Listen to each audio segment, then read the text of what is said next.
Hello everyone, welcome to my channel CHMS Global Academy. Today we will learn about the structure of sentence. आज हम इस video के माध्यम से sentence का जो स्ट्रक्चर है उसके बारे में जानेंगे। अभी तक हमने पढ़ा है कि हम सबसे पहले लिखते हैं सब्जेक्ट, उसके बाद हम लिखते हैं वर्ब और उसके बाद ऑब्जेक्ट। लेकिन क्या आप जानते हैं कि एक सेंटेंस में कितनी वर्ब आ सकती हैं? देखिए, यदि किसी सेंटेंस में वर्ब केवल एक होगी तो वो आपकी वर्ब होगी मेन वर्ब। आओ कुछ स्ट्रक्चर के माध्यम से हम जान लेते हैं कि सेंटेंस में एक से अधिक वर्ब होगी और उनका कर्म क्या होगा। सब्जेक्ट प्लस एक वर्ब प्लस ऑब्जेक्ट। ओके, एक वर्ब होगी तो उसको आप लिखोगे मेन वर्ब।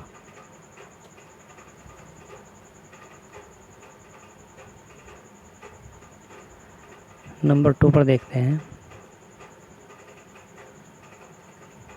सब्जेक्ट प्लस एक वर्ब प्लस दूसरी वर्ब प्लस ऑब्जेक्ट। ओके, यदि दो वर्ब होंगी तो पहली वर्ब होगी आपकी हेल्पिंग वर्ब और दूसरी होगी आपकी मेन वर्ब। इसी प्रकार यदि एक सेंटेंस में दो से ज़्यादा वर्ब हो यानी 3, सब्जेक्ट एक वर्ब प्लस दूसरी वर्ब प्लस तीसरी वर्ब प्लस ऑब्जेक्ट। ओके, तो सबसे पहली आपको पढ़नी है हेल्पिंग वर्ब और लास्ट वाली पढ़नी है आपकी मेन वर्ब। और जो आपके बीच में वर्ब होगी इसको लिखोगे आप सपोर्टिंग वर्ब। ओके, यानी कि हमने सीखा कि सर अगर वर्ब होगी आपकी सिंगल वर्ब, कैसी होगी आपकी सिंगल, यानी किसी सेंटेंस में एक वर्ब हो तो वो वर्ब आपकी मेन वर्ब होगी। अगर आपकी वर्ब एक होगी, क्या होगी वो आपकी मेन वर्ब। इसी प्रकार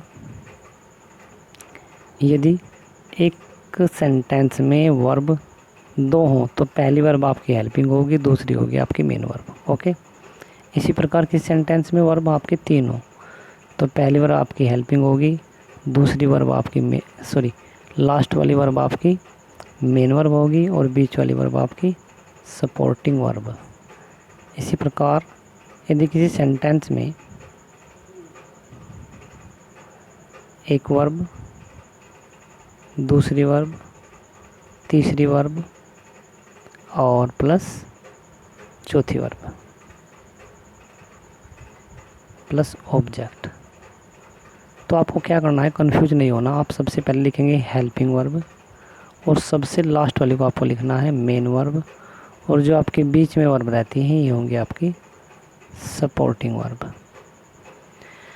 आओ अब इनको हम एग्जाम्पल के माध्यम से जानते हैं कि main verb, helping verb, supporting verb क्या होती हैं। कुछ एग्जाम्पल्स लिखते हैं और उनसे हम समझेंगे कि एक सेंटेंस में एक से अधिक वर्ब हों तो उन्हें कैसे पहचानें कि कौन सी वर्ब का नाम क्या है। देखिए, पहला सेंटेंस लिखते हैं हम, he is reading a book. अब देखिए आप इस सेंटेंस में इज क्या है आपकी वर्ब, रीडिंग क्या है आपकी वर्ब, कितनी वर्ब हुई 2। तो फार्मूला कौन सा है आपका इसमें, रूल नंबर 2, ये देखिए 1 यहाँ पे, यानी कि आपके पास क्या है, सब्जेक्ट एक वर्ब दूसरी वर्ब, एक वर्ब दूसरी वर्ब। पहली वर्ब हमने क्या बताया आपको, हेल्पिंग वर्ब, दूसरी वर्ब क्या आपकी मेन वर्ब। ओके, ये वो आपका example number 1।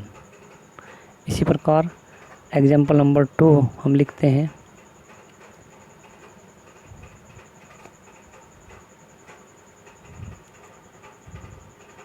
He is a boy.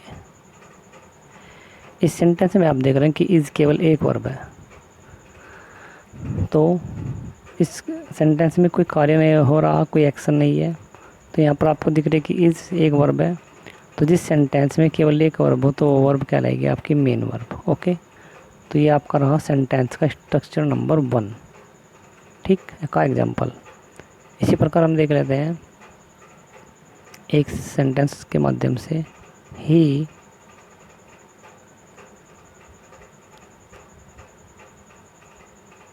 Will be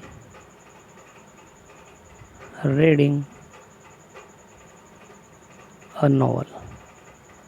देखिए सेंटेंस में एक वर्ब हुई आपकी, ये वी फॉर्म है आपकी, और ये आपकी एक वर्ब भी है। तो कितनी वर्ब हुई इसमें आपकी? 3।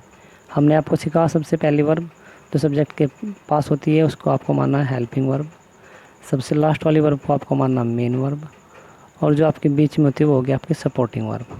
ओके, इसी प्रकार किसी सेंटेंस में एक से ज़्यादा वर्ब होंगी तो आपकी उनका कर्म और उनको कैसे पहचानना है इस वीडियो के माध्यम से आप समझ गए होंगे। Thank you.